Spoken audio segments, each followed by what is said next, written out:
Welcome to the podcast where we take a deep dive into the stories behind construction business leaders. We will share how they got started, how they found success, and the lessons learned along the way. I'm your host, Eric Fortenberry.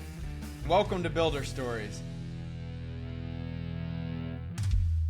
Welcome back, everybody. Today, I have Liz Davies, who is the owner of ESD Homes located in Atlanta, Georgia. They do both luxury building or luxury remodeling and custom building. So a lot of activity there in Atlanta. Really excited to have you on Builder Stories. Welcome. Thank you. Thanks for having me. So as usual, why don't you kick us off with a little bit of background? How did you get into construction? What led you to start ESD Homes, and maybe a little bit more about what you do in particular. Yeah, absolutely. I started in construction 25 years ago. I was thinking that the place for me in construction was flipping houses. It was very in vogue back then, as it kind of is today, but the world was a different place. So I started, my second project was putting a second story on a house, so I kind of dove right in. And then 2008 happened, which was obviously, everyone knows how the story goes there. And at that point in time, I decided to work through architects and interior designers only. Wasn't really sure how that was going to go, but just decided to say that was my business, and had my first project and got going from there. And we really haven't looked back since that time period. It's been a great ride. We're currently a small firm still, small but mighty. We have 8 employees, and as I said, we're located in Atlanta, Georgia. So we do a lot of custom work, very detail oriented, with a large number of interior designers and architects that we work with here in the city of Atlanta. That's awesome. Thanks. Can you tell us a little bit about, what do each of those employees do, kind of, and how has the team sort of evolved over the years? Well, the team starts out with just myself, and realized I was wearing all, 25 hats that you need to wear in a construction business. So one of my first mentors was like, you got to decide which hats you want to take off. So the team started with, I really needed help with like the accounting and bookkeeping side of things. And as fate would have it, I ended up hiring a person that not only was good at that, but was good at setting up sales calls for me and really getting me started from the marketing perspective. So that was really key, finding the right starting point for us. And then evolving to today, we have project managers, we've got field employees that help get us prepared from one sub to another. And then I've got a pre-construction manager and a construction manager who helps our project managers just stay on task and ordering, procurement, all of that good stuff. That's awesome. Thanks. So I know you guys have put a pretty big emphasis on the pre-construction process and, sort of helping the clients get all the decisions made, things like that. Can you sort of walk us through, like, what is your workflow look like, from, let's say you get a new lead, they come in, kind of start that relationship. How do you get them all the way from there, through the contracting phase, all the selections, ultimately into the build? Well, I can say details are so important. And on the pre-construction process for us is now broken out into trying to break apart the construction drawings as much as we can. I've learned to guide our team through the questions of what is going to be something that's going to be a stumbling block. Where are questions that we've had before with this level of drawing? What additional detail do we need to ask for? And I found that that is paramount for us as we go through the construction process in this pre-construction phase that I'm chatting about. So pre-construction, you've got to get all your ducks in a row. All of the drawings have to be done. You've got to push to hire additional design professionals if necessary and start to build the home on paper. What are all the decisions? Who's going to be making those decisions, and not relying on just ourselves? I've realized that we're part of a team. We're there with an architect, with an interior designer, with an engineer, and that we can utilize JobTread to organize our team and ensure that decisions are being made and not just falling on our shoulders to make it perfect and right as the project goes on. So that's pretty much how we do it in a nutshell. Yeah, that's awesome. I feel like a lot of people don't often try to bring in the experts in each of those different areas, and it's more of a reactive type scenario versus you're very proactive and trying to get all the right people organized. Here's all the decisions, the timelines, things like that. I got to imagine that makes the build go a whole lot smoother. Well, it absolutely does. And it keeps us focused on the execution piece, which is what I remind our team constantly. We're the executors. We're supposed to follow a very strict regimen or recipe on how to put this together. And oftentimes we find ourselves edging towards helping the client make design decisions when really that isn't something that we should be doing because that's not what we've been hired to do. Sure. Are you so if a client comes to you, do they typically already have some drawings and designs, or are you having to sort of kind of make some introductions and like, get them working with somebody so that you can get that level of detail? It goes both ways. We've had individuals come to us and they're like, okay, we want you to be the builder for this project. And they don't have any design professionals at that point in time. So we help them define their team and build their team. There's a whole consulting practice around that. And then we can get into the actual pre construction where we're defining a budget. And then other individuals come to us through an architect or a designer. And then we help fill in the missing pieces if there are any, which usually there are, and then go forward from there into the pre-construction process. It's great. And it sounds like you've got some really good relationships with all these other, vendors here providing these services. Have you found them to be a good lead source? And like, do you have, ways where, they may be feeding you guys, opportunities, and maybe you're also feeding them opportunities? For sure, and that goes both ways. It's all about the chemistry and how you work together. And I like to tell our end clients that we're building for that you want a team that hopefully has worked together in some capacity, or if not, is at least very aligned in their business strategy and the end result that they're looking for in the home. So we've worked really hard to ensure that we're well known and also that we understand what the architects or interior designers are looking for in their perfect client. And then everyone, I think, works better together that way. Yeah, that's awesome. I love when again you got a cohesive group that has worked together before. They've got that experience. They kind of know how each other works, what sort of information they want, when they want it, how they want it. It definitely makes the process a lot smoother. Absolutely. How would you recommend for others who maybe they're looking to establish that same kind of relationship with others in their community? Like, where would you suggest for them would be a good place to go and start networking and meeting these people? Well, I think social media is a great place to start. Go back in time to how I said we started our business. That first key hire that I had was an individual that just did a bunch of cold calling for me. It was a female, and she ended up calling architects and designers. And I remember her like pitching me, saying, "Hey, you don't know Liz Davies? Well, you need to meet her, and let's start a conversation." So from there, I built my repertoire of interior designers and architects. Fast forward to today, or actually about a year ago, one of my employees just said, "Hey, I feel like we need to reach out again." And he just started contacting design professionals on Instagram and DMing them, following up with emails. I would go to networking events and they're like, "Wow, we heard about you from your employee. We feel like we need to meet. Let's get together." So I just think that organically and just being persistent and not being afraid to put yourself out there and just say, "Hey, I want to learn more about you." Not necessarily asking for business in the first meeting, but just learning about the design professional and what they're looking for is wonderful for a contractor to do. Yeah, that's awesome. I gotta say, somebody who is skilled in bookkeeping and accounting is very rarely the person who's going to pick up the phone and reach out and do the marketing. So it sounds like you got a Totally. unicorn with that one. Yeah, she was amazing. And fast forward to now, she has a husband that's a contractor, so she just was a great supporter. That's awesome. Yeah.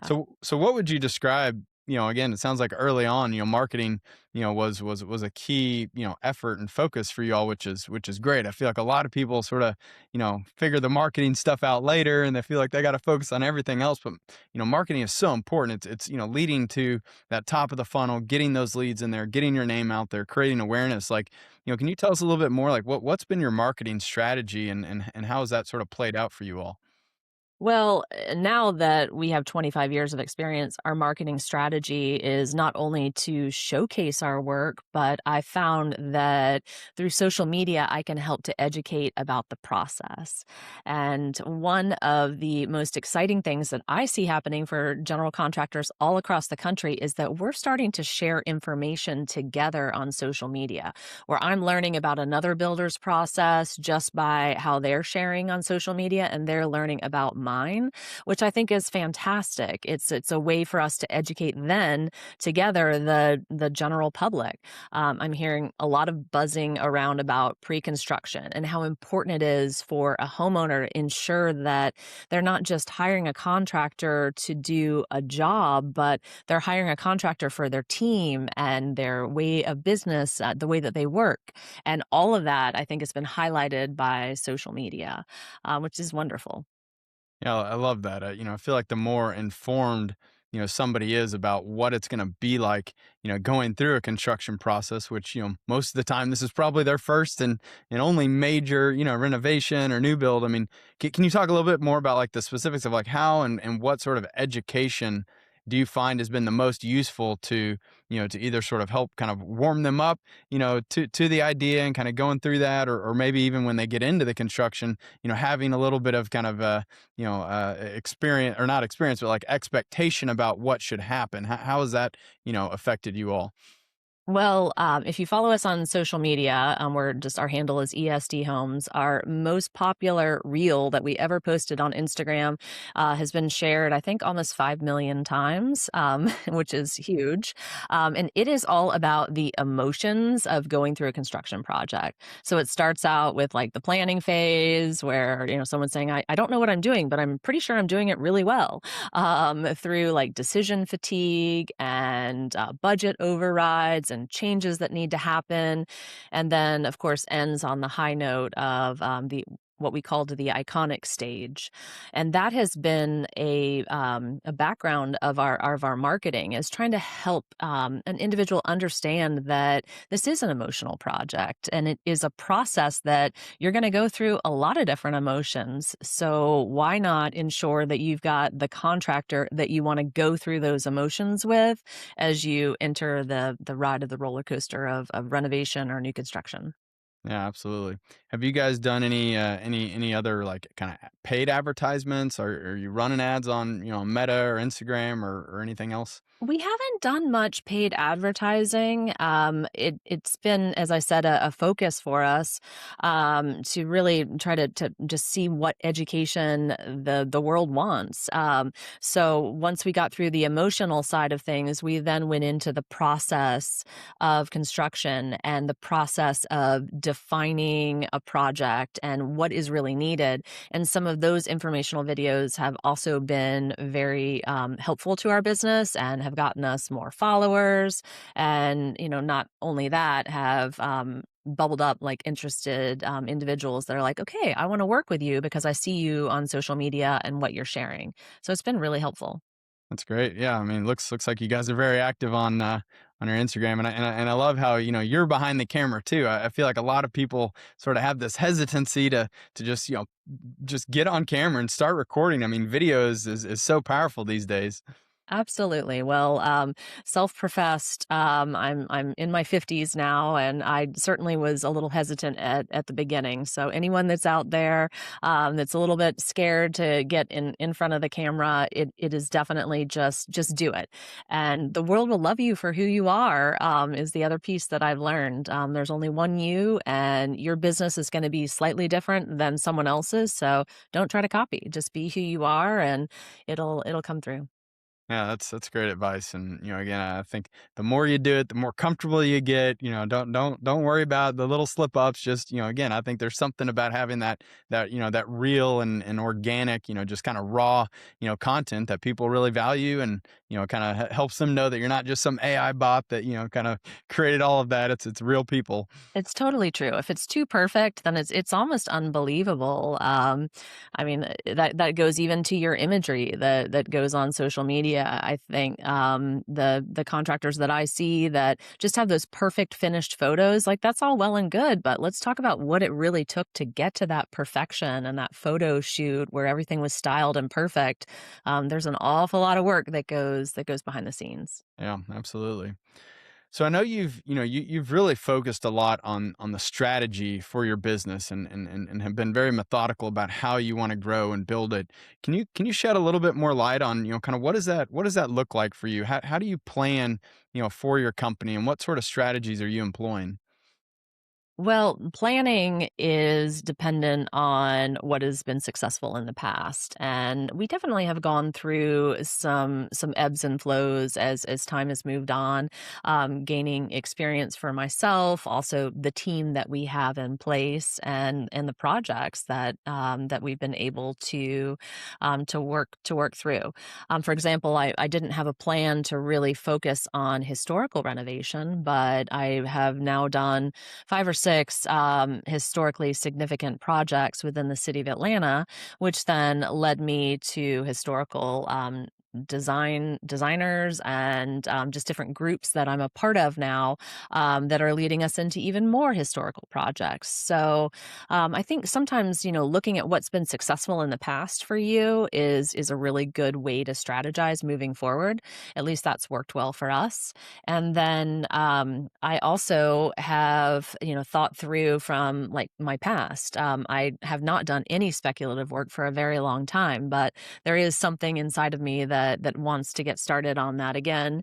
And my company is at a place now where I believe that we have an opportunity to do something like that in the near future. So that's going to be a lot of fun, seeing how we incorporate that into the near future. That's great. And when you think about, remodels versus new builds, how do do you have a preference for one? Do you like one or the other? Is one of them more profitable, easier? Kind of how do you decide, how many of each to take on, and where do you sort of gravitate towards? Well, for us, it's all about what's right for the client and the project. So first and foremost, I want to have a client that's passionate about the project. We're not just building a home that just gets them to the next phase in their life. We're oftentimes being asked to build someone's dream. So whether that is new construction or renovation, to us doesn't really make a big difference. Personally, I enjoy renovation a lot more. I believe it's just more challenging, involves more problem solving, more integration with the entire team to execute. So I've had a lot of fun with the renovation and just seeing how far we can take some of these buildings that might have been considered tear downs, but had historical value, and what they look like today is just amazing. So that's been very fulfilling. That's awesome. When you're evaluating a client, do you find that there are certain characteristics or traits that you're looking for that you want to see, or if you see maybe as a red flag and you want to, you might walk away from the project? Like how do you sort of evaluate, your prospects and the projects? Well, as I said, the client has to have passion for what they're trying to do. So I often say, let's not take a look at their budget, but their level of passion. And I believe that passion is what's going to take them through the project and the level of difficulty. So if someone had, like, for example, a low amount of interest in their home or passion, then they're probably not going to be a good fit for us for doing a renovation project. They're probably going to be better with like more of a hands off, and maybe a new construction approach. So if that client is bringing us a renovation project, we're probably going to say no, that it's just not a fit for us. Also, location. Atlanta is a huge area. I kind of equate us almost to Los Angeles. We've got sprawling suburbs where you could say you live in Atlanta, but you're an hour away. We're located like in the city of Atlanta and within a specific area here.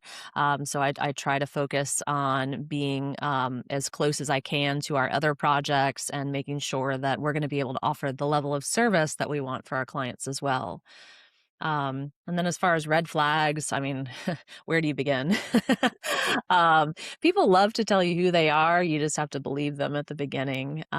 So I have a set of standards that we look for in our company, in our clients. And if they start showing us that they're not meeting those standards, then we see those as red flags. Yeah. I know that when you get into these larger projects that, they seem to have endless, decisions that need to get made. I mean, how do you all approach getting your clients to try to make those decisions, getting them, upfront or early along in the process? Like what have you found that works well for that? Well, definitely being organized from all of our past projects. So we have a template of decisions that every project has to make from start to finish. It took a long time to get there, but we now have a working set of documentation. So we let our clients know on the front end what gaps they have, and then those gaps translate into somebody is going to have to make these decisions. So we either hire someone else or we let them work through those decisions on their own. But we also tell them that those decisions that they haven't made yet are going to affect their budget. And that usually gets them in line to begin to make some of those decisions. As I said, I think that contractors are taking on too much responsibility for the indecisiveness of the clients, and it translates into a poor relationship if the builder and the client aren't properly aligned on what those decisions are. You get to the end of the project and it's like, well, I didn't know that that's what you wanted. Why didn't you tell me? And maybe if it was more clear. And those are just conversations that we don't want to ever have with our clients. We want to make sure that we're going through and leading them through the decisions as the project unfolds. Oh, that's great. And, again, back on your website, the education that you provide, I know you've got a lot of articles talking about the planning, the budgeting, communication, how all of this works together, that it's just the more that they understand how everything is intertwined and how it can ultimately affect the outcome, it's so important. Exactly. Yeah, most owners really the struggles if you go to a cocktail party and you start discussing with someone what you do, they're like, "Oh, I had such a bad experience with my contractor." So I love to ask the question like, "Why? What happened?"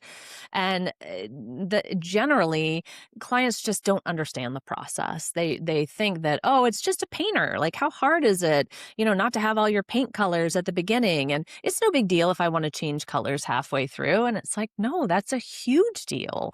Or if your ceiling is a different color than your walls and your trim and your doors, that's a paint change color. And they're like, "Well, it's the same color and one is just shiny and one is matte." And I'm like, "Yeah, but that's a different gallon of paint and a different paint setup and that costs time and money. So yes, you're going to pay more for that."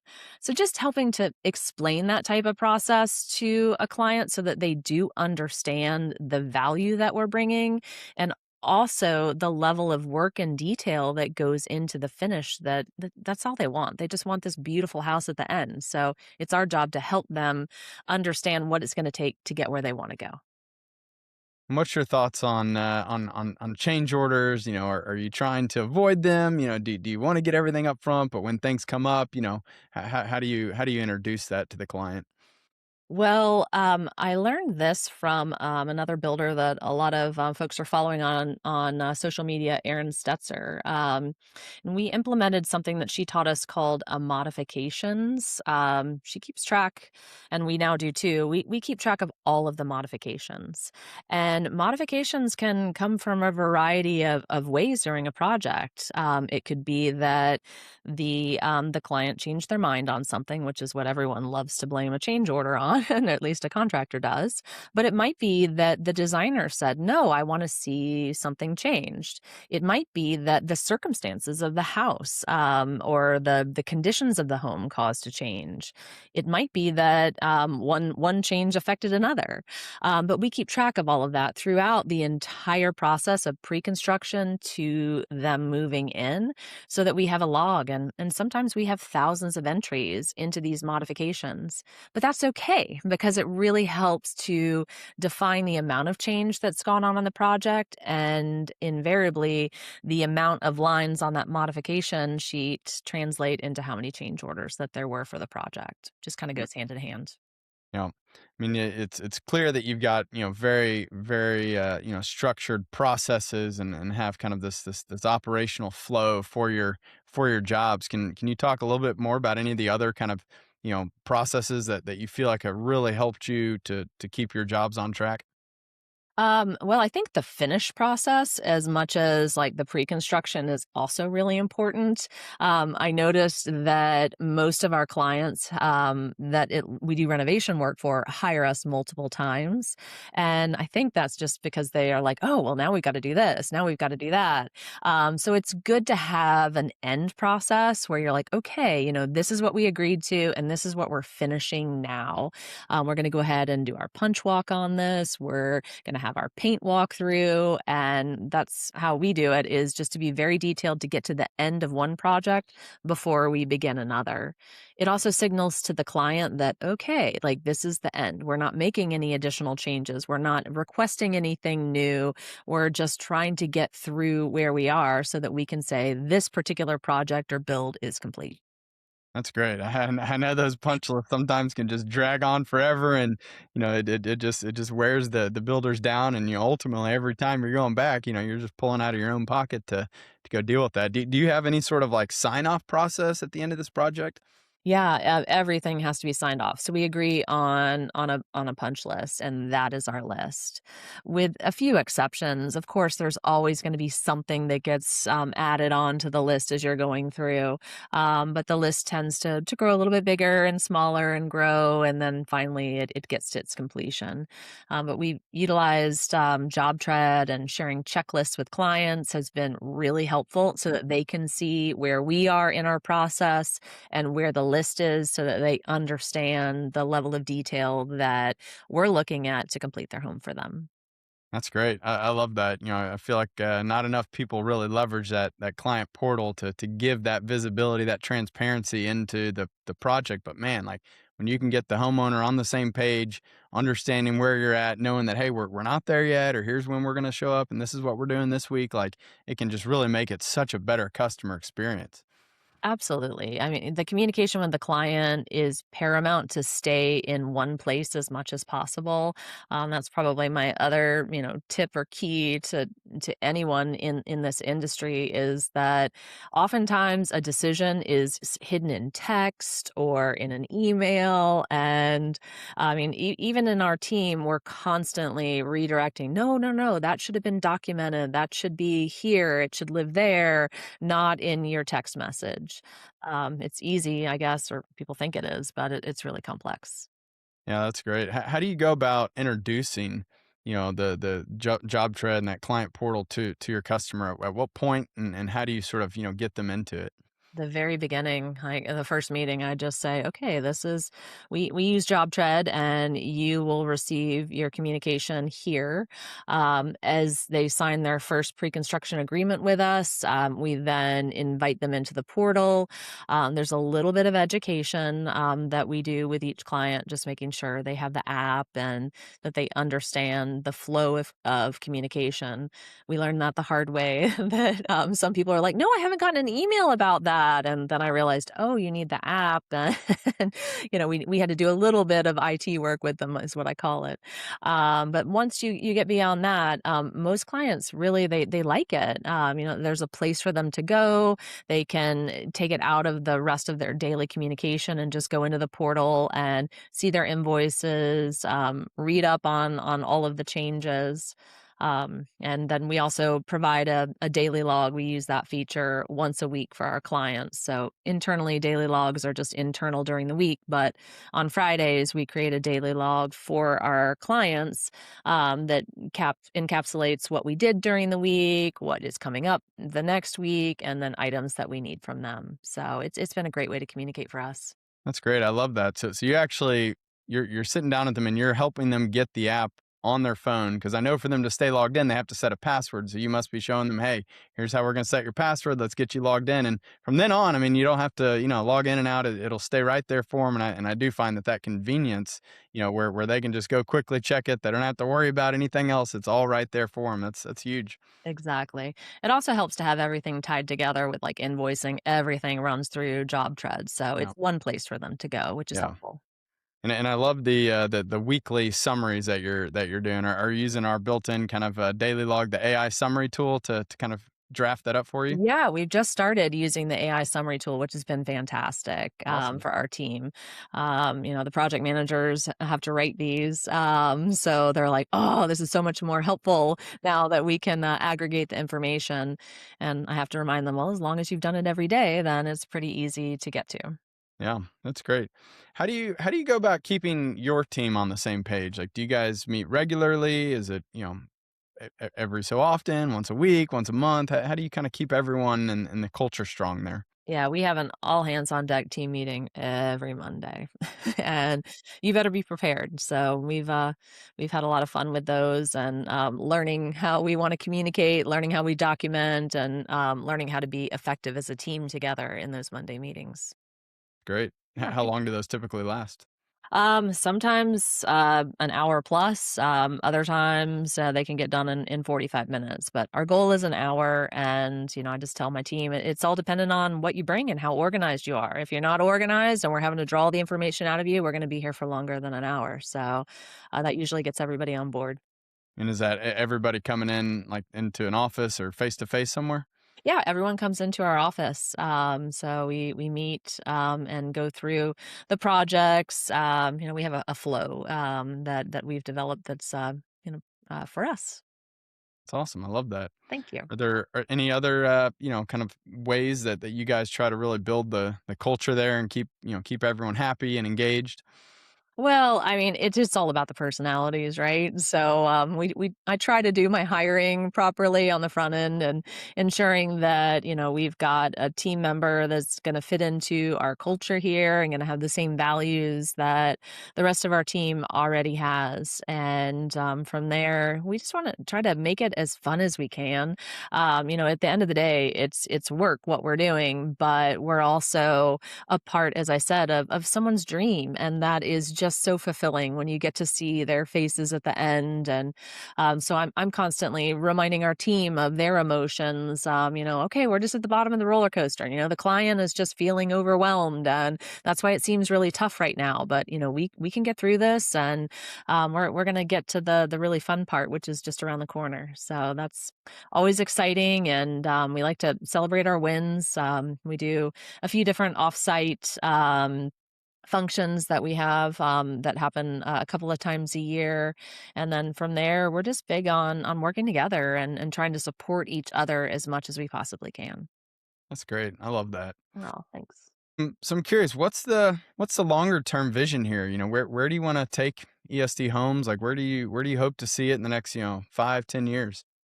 Well, we just took on our first project that was out of town. So for us, that is a couple hours away in North Georgia. There's a lake region, a number of different lakes. So we started our first lake project, which was a big goal of mine to get up to that area. So that was a big dream realized. And then from there, I am looking to grow our business in town enough so that I can start to take a step back. That's the next level of discussion. I actually have two sons that are now working for me. So the long term plan is for them to have their own business that is built off of what I've started for them, which is the ultimate fulfillment accomplishment, I think, in this business. And, if I dare say as a female, I never really thought I was building a construction company that would be for my sons.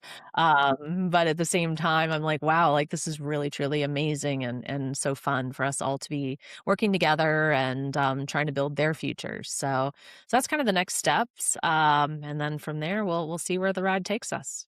That's awesome. I love that, and it's always really neat when you can find people who have made it work within the family. I know a lot of times husbands and wives, or even the parent child relationship can get sort of strained by working together every day in the business, and then going home at the dinner table, holidays, whatever it is. It can be a lot, and it can be overwhelming for a lot of people. But Right. I absolutely love it when you can make it work. My dad and I are both very involved here. He was our CFO. He's now kind of handed those reins off, so he just sort of stays active just as part of the leadership team. But it's been really I feel like very rewarding having that opportunity to work with my dad, and it certainly takes a while to kind of get it dialed in. And people used to ask me early in our first business. It was like, well, what's it like working with your dad? I was like, well, it's kind of like the 80-20 rule. 80% of the time we love each other. 20% of the time we're going for the jugular. But I'd say in this one, we've really, gotten it more, 95-5, or even better than that. But Wow. That's amazing. I didn't know that about you. But yeah, I couldn't agree more. I think that's where like the strategy of how your business is set up is really important. So for myself, remembering that this is a family member, but also that while we're at work, we have a job to do, and you're really not a family member anymore. You're an employee of this company, which has been a good growth experience for not only my offspring, but for myself as well. So, we'll see where it takes us. absolutely, I'm curious, what are their roles? What do they do? Well, they really wanna be, like, full hands-on project managers. So, they're in the learning phases. One of them, worked for me, during high school. He did work study, so he's been a part of the business for quite a while. And then the other one, did end up going to school and then wanted to get involved in the business as well. He's like, "Well, my brother's doing this, I'll do it too." So he's more, in an assistant role in learning how to manage projects. It's awesome. Yeah, thanks. So, I'm curious as we kind of wrap up here, like when you think back about everything that you've learned over the years, is there anything in particular, if you were to give advice to somebody else who may be earlier on in their career trying to decide whether they want to start it, whether they want to go full time, like, is there anything that like you wish you would have known, back in the early days that now that you think might, help them, make an impact? Well, I think the best thing that I ever learned is that no one in construction knows everything. And it's intimidating, when you get your first job or when you're thinking about going out on your own, all the questions of, am I good enough? Do I know enough? And if I could go back to the beginning, I would just remind myself that the best tool that you have is your relationship with your subcontractors and, with your employees, and not be afraid to ask any questions. The best advice I've gotten was from just being inquisitive, asking that carpenter that was grungy to me and old and, maybe like set to retire soon, like, what made a difference to you? Or why do you do it this way? And I found that that is the best education for anyone in construction is the job site. Asking those questions, finding the individuals that will take the time to tell you why they're doing something or how they're doing something. And then that often invariably leads you to other questions or just seeing things in a new way. And it's always, always helpful for your education. Yeah, 100%.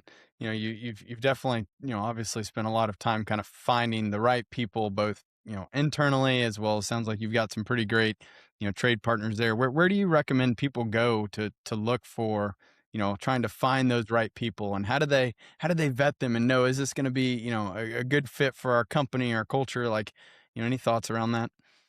Well, I mean, there's all kinds of red flags that go along with subcontractors. I've got, again, a very strict regimen on what someone has to do to be able to continue working for us. We're very big on trying out new subcontractors, but I'm very clear, like we really don't handle much that doesn't go the way that we expect it.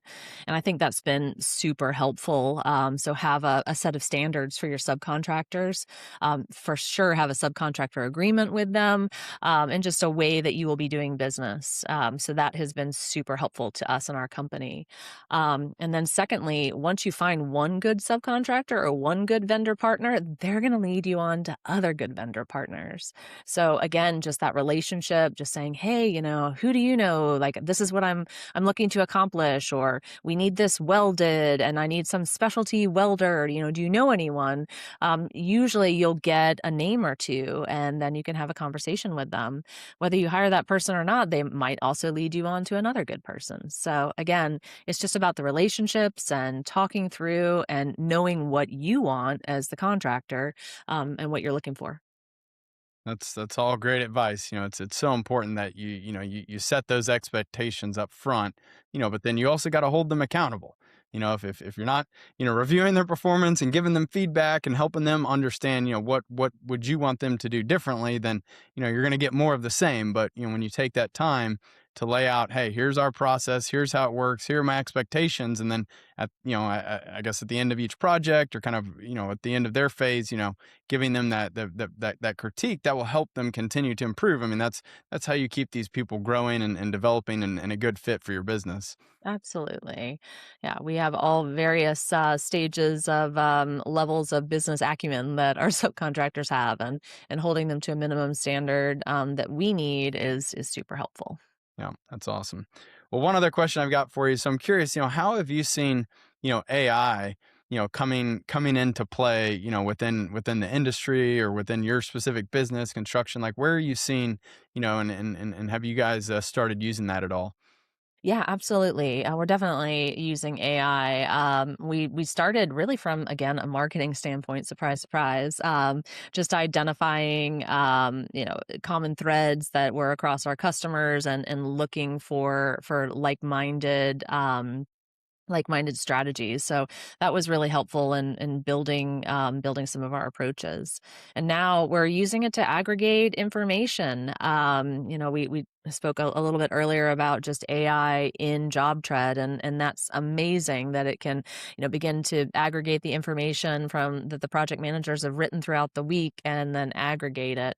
AI, I don't think we really are going to fully understand how we can use it until we just begin and see what works. So that's the stage that we're in right now, just seeing what works and what's out there, and just trying to make our lives a little bit easier, a little bit more productive, and then seeing where it's going to take us. It's awesome. I love that. Well, look, Liz, it's been really insightful here, and I appreciate you coming on and sharing your journey and the things that you've learned along the way, how you've built, ESD Homes. I mean, obviously, you've built a very, very successful business. Your projects and your work, are outstanding. So, Thank you. thank you for taking the time and sharing this with everyone else. I'm just excited to be a fly on the wall, kind of getting to be your software vendor here. But it's really cool to see companies that are making the right moves, are investing in the right things, they've built great teams, and really focus on delivering that great customer experience. That's so clear through and through from the very beginning. You set up the right, processes, you've got all the right checkpoints, you're involving the right people at the right times. I mean, that is how you build a successful construction company, and your clients are, they're seeing it, they're feeling it. And I think that's what will keep winning you guys business, year after year again. So it's a great job. Thank you. Appreciate it, and keep up the great work. Well, thank you. Thanks to JobTread as well. We enjoy being your partner. Awesome. Have a good one. You too. Thanks for joining us for this episode of Builder Stories. We hope you enjoyed the conversation and gained valuable insights that can help you in your journey along the way. Don't forget to subscribe to the show and leave us a review. And as always, if you or someone you know has a story to share, please contact us at builderstories.com. We'd love to hear from you. I'm Eric Fortenberry, and remember, every builder has a unique story. Keep building yours.